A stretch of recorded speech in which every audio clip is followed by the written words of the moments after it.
to Spoken in Stars, where your chart whispers secrets and I translate them. Today's topic is what does it mean when your seventh house lord is in your first house? Stay with me till the end. You'll walk away not just knowing where your future partner might appear, but how they can change your life. If you love decoding destiny, don't forget to like, share, and subscribe. It really helps this magical space grow. Now, how to find your seventh house lord? Let's keep this simple. So, if you're using a North Indian chart, the ascendant, that is the first house, is that center top diamond. You have to count 7 houses from there. That's your seventh house. Now, you have to look at the number inside it. That's the zodiac sign, and every sign has a ruling planet. That planet would be your seventh house lord. If it's the South Indian chart, the signs are fixed. So the ascendant is marked with Lagna. You have to count 7 boxes clockwise from there and again check which sign falls there and find its ruling planet.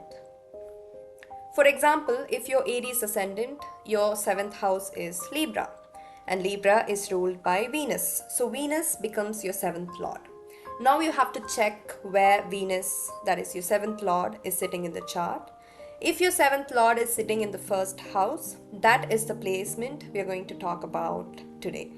So when your 7th house lord is in your first house, your future partner doesn't just come into your life, right? They become a big part of who you are.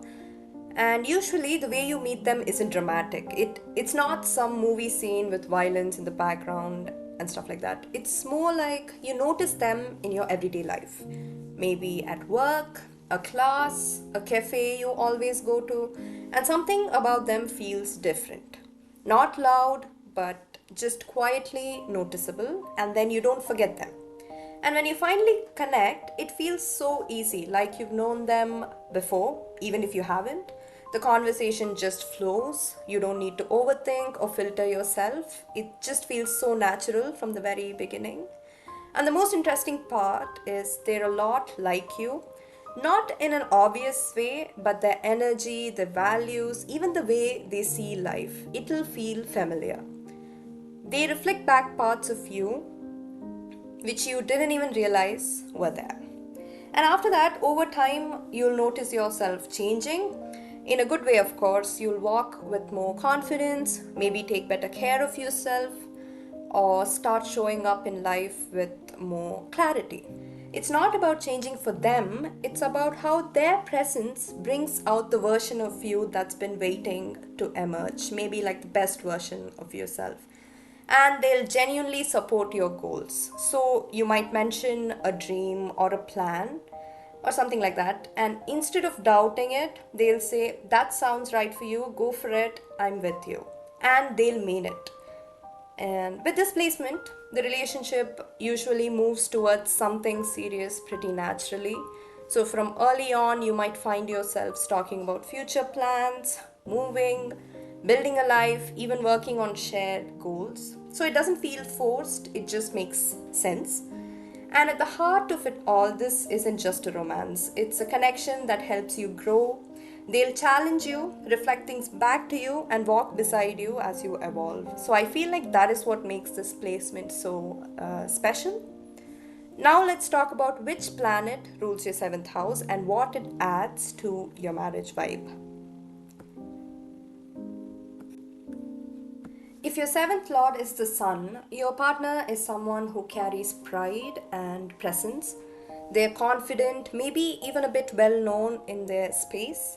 So when you come together, people notice. Not because you're flashy, but because you lead with strength and clarity. If it's the moon, the connection is deeply emotional. So your partner feels like someone you can be honest with.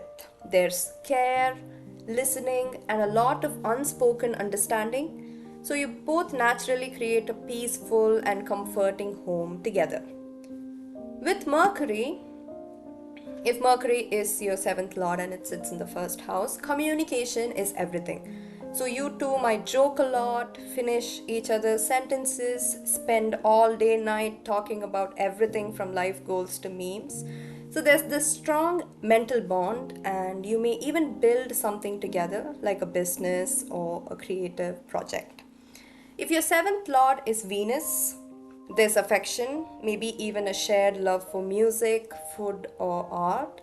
Your relationship, it just feels graceful because you both try to keep things balanced, loving, and sweet without too much drama.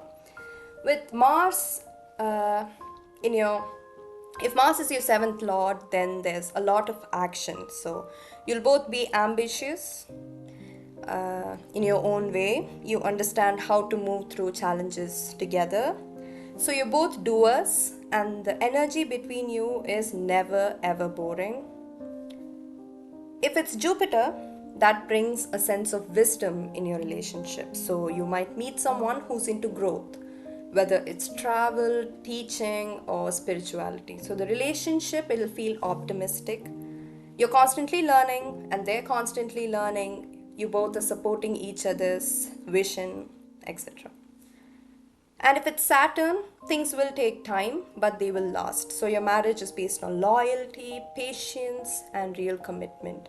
So you both work through things slowly, and then you build a strong, solid foundation that keeps getting stronger over the years.